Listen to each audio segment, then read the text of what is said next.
Hello viewers, আসসালামু আলাইকুম। স্বাগতম জানাচ্ছি আমার নতুন ভিডিওতে। আজকের এই ভিডিওতে দেখাবো আমি পটল ভাজা।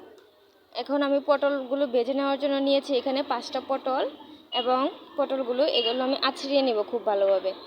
তো আঁচড়িয়ে নিতেছি একটা একটা করে। এগুলো কিন্তু আমরা ওইভাবে ছুলালেও পারতাম, কিন্তু আমি ওইভাবে ছুলাই নাই। ওইভাবে ছুলালে এটা নরম নরম হয়ে যায়, তারপর মুচমুচে হয় না। এজন্য আমি এটা যাতে মুচমুচে হয়, এজন্য আমি এটা আঁচড়িয়ে নিব।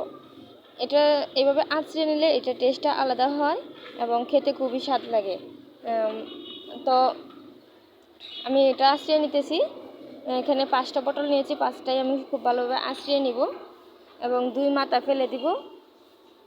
একটু সময় নিয়ে কাটতে হবে, পটলটা কাটাটাই কিন্তু একটু টাফ। যদি পটলটা আপনি সুন্দর করে কাটেন, এটার ভাজাটা অনেক সুন্দর হয় এবং মুচমুচে হয়।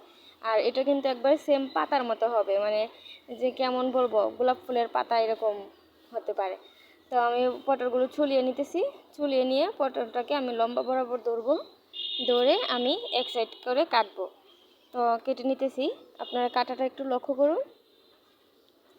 পটলগুলো আমি কেটে নিতেছি 2 সাইডে। প্রথমে এক সাইডে কেটে নিলাম, তারপর আরেক সাইড কেটে নিলাম। কেটে নিয়ে এভাবে রাখলাম। এখানে আমাদের 2 সাইডের মধ্যে গ্যাপ রাখতে হবে 1/2 ইঞ্চি পরিমাণ, এর থেকেও কম। অর্থাৎ এমনভাবে কাটতে হবে যেন এক দিক দিয়ে কাটলে ওই দিকে ছিঁড়ে না যায়, আমরা ব্যালেন্সটা যেন ঠিক থাকে ওইরকমভাবে কাটবো। তো পটলগুলো আমি কেটে নিতেছি। এখানে আমার একটা পটল একটু সমস্যা, এই যে এই পটলটা আমি কেটে ফেলে দিলাম। এখানে একটা ছিদ্র দেখা গেছিলো, আমার মনে হয়েছে যে ভালো না, তো অর্ধেকটা কেটে ফেলে দিয়েছি এবং পরেরটা আমি এইভাবে কেটে নিলাম।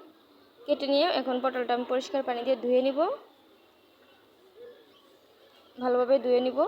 ধুয়ে নিয়ে এতে আমি দিয়ে দিব এক চামচ লবণ, 1 চামচ হলুদ, 1 চামচ মরিচের গুঁড়ো, 1 চামচ ধনে গুঁড়ো, 1 চামচ জিরে গুঁড়ো দিয়ে এটা মেখে নিব। মেখে নিয়ে 5 মিনিট রেখে দিব।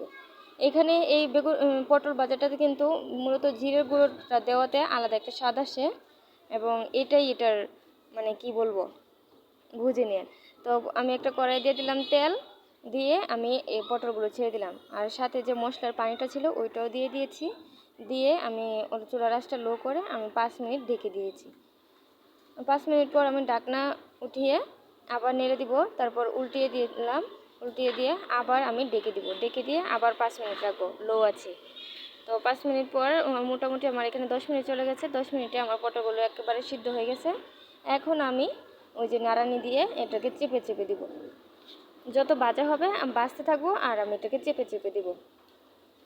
তো ওই দেখেন এখন কি সুন্দর হয়েছে, এটা কিন্তু আগে অনেক বড় দেখা গেছে, এখন কিন্তু আর বড় নেই আমার পটলগুলো। তো পাতার উপর সাইজ এসে পড়ছে এখানে। আপনারা ধরে নেবেন এটা বড় পাতা যেই সাইজের হয়, যেই পাতাটার বড় পাতাগুলোর মতো এটা হয়েছে,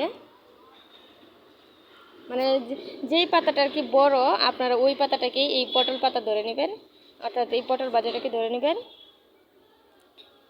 তো পটলগুলো ভাজা প্রায় শেষ, এখন আমি নামিয়ে নিব। এই পটল ভাজাটা আপনারা খেয়ে দেখবেন, আর আমার ভিডিওতে লাইক কমেন্ট শেয়ার করবেন। আল্লাহ হাফেজ।